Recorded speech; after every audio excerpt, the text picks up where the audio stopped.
Assalamualaikum Sobat Football United, ringan amatiran ala gua. Seperti biasa ada konferensi pers, dan seperti biasa juga gua angkat ya di channel Football United ini. Sumber juga seperti biasa gua ambil dari Manchester Evening News. Kali ini terkait dengan pertandingan hari Sabtu nanti antara Manchester United menghadapi Brighton. Erik ten Hag berbicara ke media di hari Kamis, dan akan gua bahas poin-poin yang disebutkan oleh Erik ten Hag. Ada update terkait dengan Victor Lindelof. Tidak ada kebingungan di sini ya, dia memiliki masalah di jari-jari kakinya dan semoga dia bisa kembali lebih cepat ya. Tapi dia tidak akan tersedia di akhir pekan. Ya, tentu saja ada spekulasi terkait dengan Victor Lindelof, apakah dia akan terus berada di Old Trafford ya di musim panas ini, karena sering juga disebutkan bahwa Victor Lindelof ini termasuk di antara nama-nama yang memiliki kemungkinan akan dijual di musim panas ini. Tapi melihat ya jadwal ataupun deadline semakin dekat, dan tidak ada atau sampai saat ini belum ada berita yang konkret ya terkait dengan tim yang berminat untuk mendatangkan Victor Lindelof. Dari situ gue berpikir ya, nampaknya kapten dari tim nasional Swedia ini tetap akan berada di Old Trafford musim panas ini. Untuk di musim ini tentu saja. Kabar lainnya terkait dengan ketersediaan pemain, Tyrell Malacia, Rasmus Højlund mereka tidak tersedia. Luke Shaw tentu saja. Terkait dengan di bursa transfer, Erik ten Hag mengatakan ya harus sabar, duduk dan menunggu. Kita bekerja sangat keras. Kita akan selalu berusaha untuk melakukan yang terbaik untuk skuad ya. Kita memiliki beberapa hari lagi dan kita ingin selalu berkembang. Sepanjang kita memiliki peluang, kita akan melakukannya. Apakah Erik ten Hag happy dengan transfer sejauh ini? Ya, sangat happy. Mereka menunjukkan kemana arah yang kita tuju, dan ini merupakan arah yang tepat. Kita sebagai sebuah klub juga tahu kalau kita ini harus mengejar ya ketertinggalan, tapi juga ini menunjukkan ambisi kita, bagaimana kita ingin pergi, dan kita telah melakukan banyak bisnis yang bagus, banyak pemain yang bagus, quality dari pemain juga bagus yang akan menambah ya di squad dan juga berkontribusi ke dalam squad. Ya, menurut gue secara ringan amatiran gue sih happy ya dengan pergerakan transfer kali ini. Oke, mungkin ada beberapa fans yang ingin perubahan yang lebih banyak lagi, penjualan yang lebih banyak lagi, mendatangkan pemain yang lebih baik lagi, dan gue sebenarnya tidak sepakat dengan hal tersebut. Justru pergerakan yang terlalu radikal, yang terlalu drastis, yang terlalu banyak dalam satu jendela transfer ini sering sekali menimbulkan hasil yang tidak maksimal. Yang penting adalah memang di sisi-sisi mana yang harus diprioritaskan, dan mungkin belum semua posisi bisa ada perbaruan ya ataupun perbaikan. Tapi kalau gue lihat memang yang paling utama misalnya ada di lini belakang.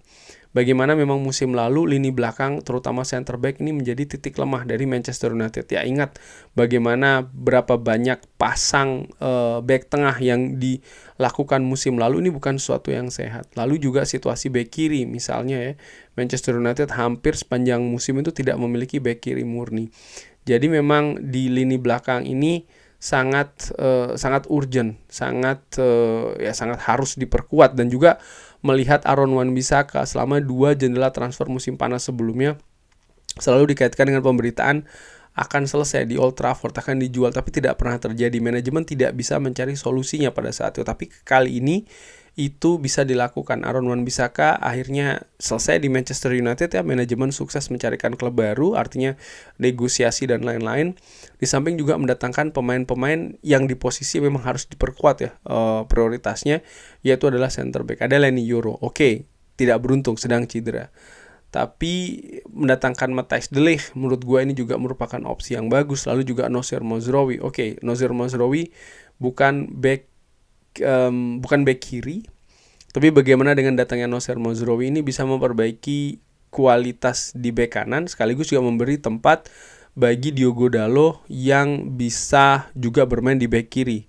Seperti kita ketahui saat ini Luke Shaw serta Tyrell Malacia ini masih absen ya, memperkuat squad Manchester United. Jadi secara overall menurut gue masih belum 100% perfect, tapi memuaskan lah menurut gue ya apa yang terjadi atau penguatan yang terjadi di lini belakang. Mungkin ada juga yang menyinggung terkait dengan posisi goalkeeper ya, kenapa Andre Onana tidak dijual dan lain. Menurut gue ini agak tidak masuk akal ya, karena memang Andre Onana baru saja didatangkan, ada investasi yang dikeluarkan ya kan.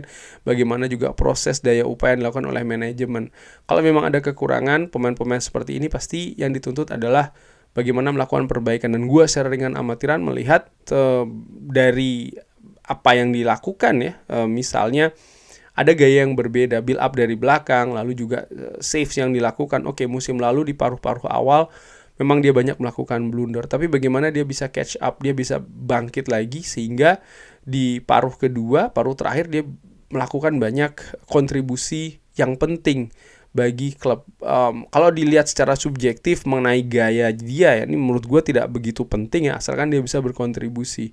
Dan gue yakin semoga dia bisa lebih baik lagi penampilannya di musim ini. Gue tidak mungkin berharap oke, dia bermain buruk supaya dijual, lalu siapa yang akan didatangkan. Lagi-lagi akan berfantasi ya kan mengenai sosok penjaga gawang yang akan dihadirkan. Mengenai Altay Bayindir misalnya, menurut gue memang dia diplot sebagai kiper kedua ya. Dan selama kiper pertama tidak ada masalah yang besar, misalnya cedera ataupun juga melakukan error secara berkepanjangan, ya Altay Bayindir tetap akan menjadi kiper kedua, di mana musim lalu sempat diberi kesempatan juga. Dan menurut gua Altay Bayindir masih butuh waktu lagi untuk bisa settle di Manchester United. Ini terkait dengan lini belakang. Dan lini depan mendatangkan Joshua Zirkzee sebagai tandem dalam tanda kutip bagi Rasmus Højlund. Ya idealnya memang ada satu pemain lagi, tapi prioritas bukan di situ sih. Menurut gue memang prioritas musim ini nampaknya ada di lini belakang. Budget juga kan harus diperhatikan ya, ada financial fair play, ada PSR juga yang harus diperhatikan. Jadi tidak bisa langsung seperti gue katakan di awal ya, oke banyak pemain yang dijual dan lain-lain, lalu mendatangkan pemain yang juga jumlahnya besar. Lalu pemain-pemain yang dilepas juga menurut gue Manchester United cukup oke dalam melakukan pergerakan tersebut. Kalau gue lihat ada Mason Greenwood ya, 26 juta euro ke Marseille, lalu Aaron Wan-Bissaka 17 juta, Willy Kambuala 10 juta, Facundo Pellistri 6 juta, Alvaro Fernandes 6 juta. Menurut gue so far so good nih bisnis yang dilakukan oleh Manchester United. Dibandingkan dengan musim-musim sebelumnya, di mana penjualan ini sering sekali juga agak kering, agak seret gitu ya. Tapi musim ini cukup lancar ya, sehingga neraca dari situasi finansial ini juga mudah-mudahan bisa lebih terangkat, sehingga Manchester United bisa lebih leluasa nih di bursa transfer selanjutnya, dimulai dari bursa transfer musim dingin misalnya di akhir tahun awal tahun nanti, dan juga bursa musim panas tahun depan, di mana ini kan juga sangat berkaitan dengan pergerakan di bursa transfer musim panas kali ini. Agak sedikit panjang tadi. Terkait dengan Ugarte, Erik ten Hag mengatakan ketika kita memiliki berita, kita akan memberitahukannya. Mengenai Jadon Sancho, kita akan melihat ya, Jadon Sancho ini kita memiliki sebuah squad. Saya berharap kita akan memiliki squad dengan posisi double.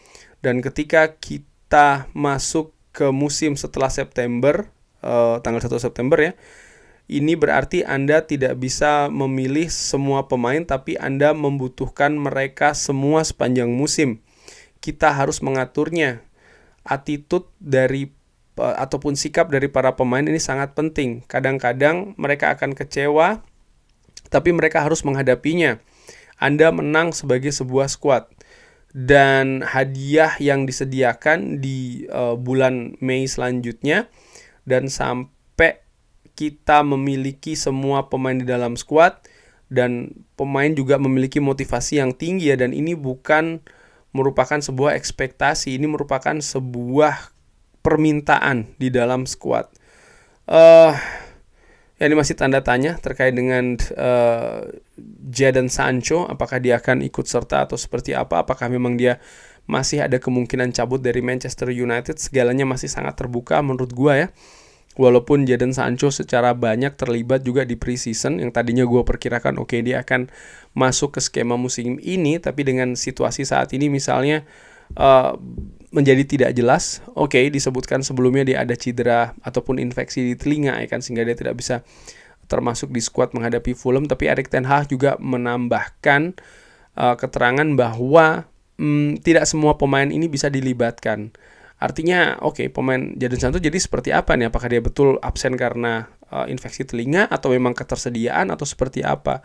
Dimana kalau gue lihat dari komposisi menghadapi Fulham, ya Jadon Sancho setidaknya masuk ke, ketika dia fit, katakanlah demikian ya, dia masuk ke bangku cadangan harusnya sangat mungkin gitu loh. Tapi ketika tidak ada, ini kan menjadi tanda tanya. Ada apa situasinya? Apakah dia memang belum maksimal ya, atau memang ada permasalahan lain di squad, ataukah memang disiapkan untuk dijual lagi? Situasi-situasi ini menjadi tanda tanya sih menurut gue ya. Kita lihat apakah Jadon Sancho akan terlibat di Amex Stadium hari Sabtu nanti menghadapi Brighton. Dan terkait dengan Zirkzee, Erik ten Hag mengatakan ya pemain yang sangat menyenangkan ya, dimana seorang striker mencetak gol di pertandingan pertamanya, dan ini tentu saja akan memberikan kepercayaan diri, dan ini sangat menyenangkan. Ini terjadi perbandingan dengan tahun lalu Rasmus Højlund ketika dia mencetak gol menghadapi Brighton dan ada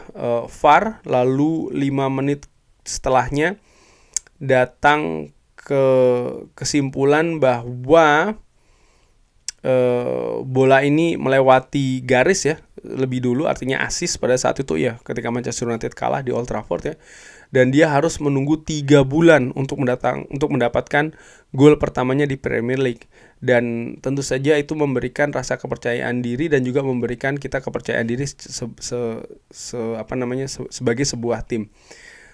Ya semoga Joshua Zirkzee bisa lebih mengalir lagi golnya ya, kepercayaan diri, dan gue lihat bagaimana cara dia bermain cukup enak dan cukup baik bahkan ya. Hanya tinggal pertanyaannya adalah apakah dia secara fisik ini sudah siap untuk mendapatkan menit bermain yang tinggi menghadapi Brighton. Di preview gue sudah bahas, di situ gue perkirakan Joshua Zirkzee mungkin masih belum tampil dari bangku dari awal ya, tapi akan dari bangku cadangan dulu, murni karena situasi fisik. Kenapa situasi fisik? Ya karena situasi preseason.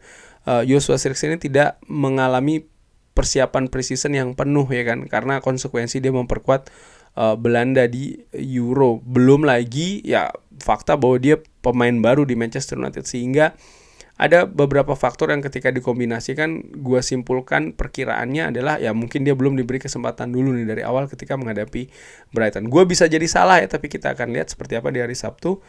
Mengenai keluarnya Facundo Pellistri, dia merupakan pemain yang sangat bertalenta dan berprogres sangat bagus tahun lalu, tapi kita memiliki banyak kompetisi di sisi sayap.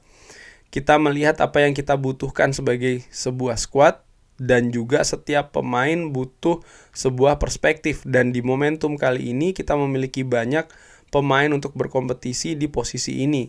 Kita tidak bisa memberikan dia perspektif yang tepat, tapi dia memiliki potensi yang sangat tinggi dan dia membutuhkan pertandingan yang banyak ya untuk improve, berkembang, dan juga progres. Dan dia akan mendapatkan kesempatan di Panathinaikos. Sudah pernah gue bahas juga ya terkait dengan Facundo Pellistri ini, bagaimana posisi di sayap kanan ini sangat padat. Ada Anthony yang tentu saja sudah pernah gue bahas, tapi gue ulangi lagi ya. Mungkin ada perspektif yang berbeda dari Sobat Football United, gak masalah. Dimana Anthony ini akan menjalani musim penentuan nih, di musim ketiganya ya, dengan harapan dari manajemen tentu saja valuasi dari Anthony ini bisa naik. Karena saat ini valuasinya jeblok banget ya, didatangkan dengan hampir 100 juta. Kali ini mungkin gue gak tahu ada gak tim yang mau membeli dia dengan harga 30 atau 40 juta euro. Mungkin itu sudah terlalu kemahalan ya saat ini. Dimana kalau itu yang terjadi, maka ya ini punya potensi kerugian nih kan dari sisi finansial klub. Oleh karena itulah di musim ketiga ini dengan tim kepelatihan yang baru juga diharapkan bisa menggenjot ya kapasitas kualitas penampilan dari Anthony. Kita akan lihat seperti apa. Lalu ada Amad Diallo yang masuk proyeksi utama dari Erik ten Hag, penampilan luar biasa di preseason, dan Alejandro Garnacho misalnya, dimana ketika tampil di sayap kanan juga sering sekali tampil bagus, sehingga fakta-fakta seperti itu menurut gue mempersulit nih situasi dari Facundo Pellistri yang musim lalu di paruh pertama sempat diberikan kesempatan ya kan masuk ke skuad utama Manchester United, tapi menurut gue penampilannya belum bisa menunjukkan bahwa dia ini bisa secara konsisten memenangkan persaingan khususnya untuk posisi sayap kanan sih. Dan ditanyakan terakhir ya apakah butuh penjualan untuk menambahkan dana untuk membeli pemain. Saya tidak mengatakan kalau saya melihat ada pemain yang datang ya di transfer kali ini, tapi saya juga tidak mengatakan kalau pemain ada yang keluar. Jadi harus sabar. Kalian artinya media nih harus bersabar, mungkin juga fans ya. Jadi situasi masih sangat terbuka di akhir jendela transfer kurang lebih sepekan lagi. Prediksi gua Manchester United tidak akan lebih mendatangkan satu pemain ya, artinya untuk posisi di skuad utama saat ini konsentrasi itu ada pada Manuel Ugarte, dan nampaknya bobot juga lebih banyak ke melepas pemain ini, artinya menambah ruangan bukan hanya di sisi finansial tapi juga di sisi skuad, sehingga Manchester United punya keleluasaan untuk bergerak lebih fleksibel di bursa transfer selanjutnya, dimulai dari bursa transfer musim dingin, di mana di 2 musim yang lalu ya Manchester United ini juga memiliki kebutuhan yang tinggi sebenarnya di bursa transfer musim dingin karena pemain cedera, karena memang kebutuhan kedalaman skuad yang harus ditambah ataupun penambahan kualitas, tapi tidak pernah terjadi secara bagus, secara lebar, secara luasa bagi Manchester United. Bahkan di musim dingin tahun lalu, di mana jelas Erik ten Hag membutuhkan striker baru, Manchester United tidak bisa memenuhinya ya kan. Ini merupakan situasi yang gue harapkan tidak terjadi lagi nih di bursa transfer selanjutnya, dimulai dari bursa transfer musim dingin, dan itu juga terkait dengan kegiatan di bursa transfer musim panas kali ini. Kurang lebih demikian ya konferensi pers dari Erik ten Hag. Terima kasih sudah menyaksikan. Jangan lupa like, slot, dan juga subscribe. Wassalamualaikum warahmatullahi wabarakatuh. Thank you.